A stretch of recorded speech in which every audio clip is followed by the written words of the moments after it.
So in today's video, we're going to talk about a skill that most golfers never master. We're going to show you how to hit ball and then turf every single time, and keep watching till the end because I'm going to show you just how important this is, even with your fairway woods. So I think the frustration for most golfers is they get that tee shot away and we can see I'm perfectly in the middle of the fairway. I've got 7-iron in my hand, but all too often when they set up to hit that shot, they just top it. They might fat it, they might thin it, but the strike with the ball is absolutely terrible. But we watch the best players in the world and they just never make that mistake. So they'll set up very much as we've been told, but they'll make their golf swing, get that great strike on the golf ball, and even though that wasn't perfect, I've removed the grass, I've got a little bit into the ground, but even for me that's not perfect.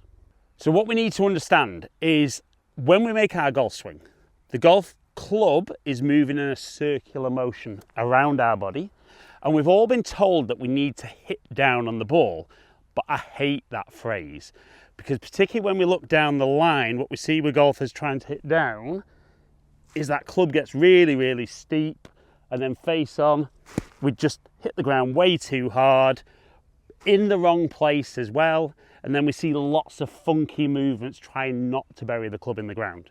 So the first thing we need to understand is, like I said, the club's moving in that circular motion around our body, but we need the lowest point of that circle to be target side of the golf ball. And in a perfect world, it's going to be round about that lead armpit. So what we'd want to do when we make our swing is now I've touched the ground ahead of the golf ball. So the ground's quite firm here, but we can see there the middle of where I've interrupted with the ground is kind of about 3-4 inches ahead of the golf ball. So I would have struck ball and then turf.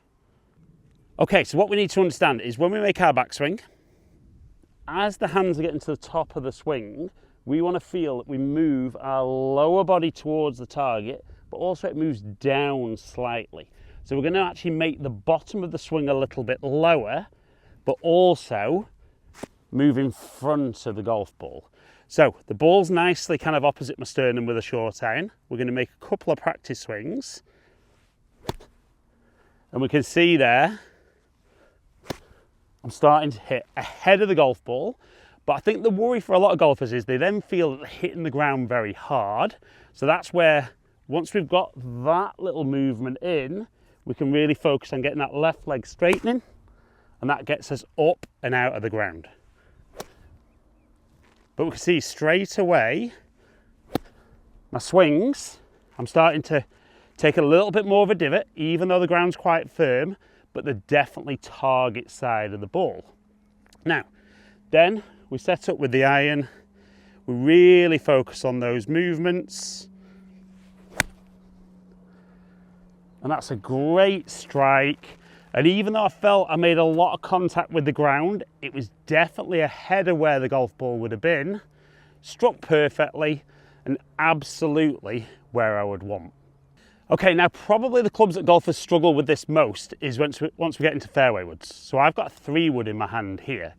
Now with 7-iron, we had the ball nicely in the middle, and we could see as we made that swing, our low point was opposite that lead armpit, was maybe 3-4 inches ahead.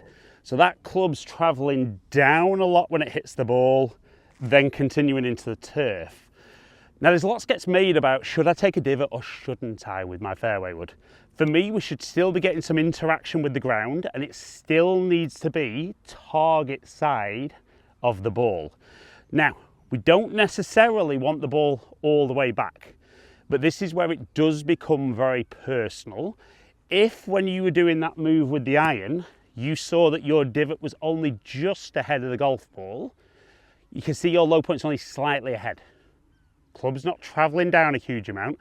So even with a fairway wood, you would want that ball nicely in the center of your stance, because even though the club's traveling down, it's traveling quite shallow into impact.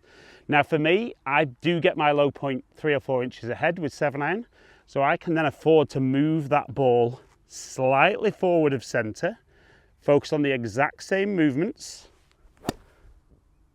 And we can see there I've touched the ground, but the little bit of scuff on the ground is only maybe 2 inches ahead of the golf ball. So I want to make a few of those swings, get that feel of the club interacting with the ground. That's perfect. And this is something I really struggled with as a kid. Comment below, that was obviously a long time ago. Now, what I would say, if you're enjoying today's video and you'd love to work with me, pop across to my website, alitaylorgolf.com. Currently, I'm full on my online coaching, but I am adding to a waiting list for some new structures that I'm putting in place. So if you would love to work with me, pop over, get in contact, and as soon as the new stuff's available, you'll be the first ones on that. So I'm going to put that ball just very slightly forward of centre. Focus on making a good move into the ball.